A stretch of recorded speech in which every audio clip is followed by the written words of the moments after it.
समाचार बुलेटिनमा स्वागत छ। दाङको तुलसीपुरमा नगर प्रहरीको बर्बरता। आज बस पार्क नजिकै पिपल बोटनी र फुटपाथमा तरकारी बेचेर गुजारा गरिरहेकी एकजना महिलामाथि अमानवीय ख्यापार। नगर प्रहरीले ती महिलाको सबै तरकारी फालिदिएपछि पीडा सहन नसकी महिला बेहोस भएकी छन्। यो हृदय विदारक दृश्य देखेर स्थानीयवासी आक्रोशित बनेका छन्। कडा आन्दोलनको चेतावनी।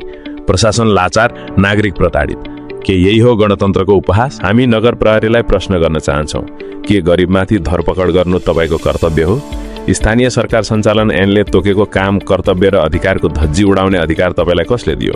नागरिकमाथि बल प्रयोग गर्ने होइन, सेवा गर्ने संयन्त्र बन्नुपर्छ। यदि अमानवीय व्यवहार जारी रह्यो भने कारबाहीको भागीदार बन्नुपर्छ भन्ने चेतावनी दिन चाहन्छौँ। सुन नगर प्रहरी, तिम्रो यो कृत्यले गरिब जनताको बाँच्न पाउने अधिकार खोसेको छ। फुटपाथमा तरकारी बेचेर गुजारा चलाउने महिलामाथि बल प्रयोग गर्नु अमानवीयताको पराकाष्ठा हो। जनताको माया पाउनु होइन, उल्टै उनीहरूको रुवावासी देख्नु लाजमर्दो छ। प्रशासनले हामी नगर प्रहरीलाई फेरि चेतावनी दिन चाहन्छौँ। जनताको सेवक बन्नुहोस्, शासक होइन। गरिबमाथिको दमन तत्काल बन्द गर्नुहोस्, नत्र जनताको आक्रोशको सामना गर्नुपर्नेछ र त्यसको हिसाब किताब महँगो पर्नेछ। गरिबको तरकारी फ्याँकेर बहादुरी देखाउने नगर प्रहरी, तिमीलाई लाज लाग्नुपर्ने हो। यो कृत्यले तिम्रो मानवता शून्य भएको देखाउँछ। के यही हो स्थानीय सरकारको न्याय?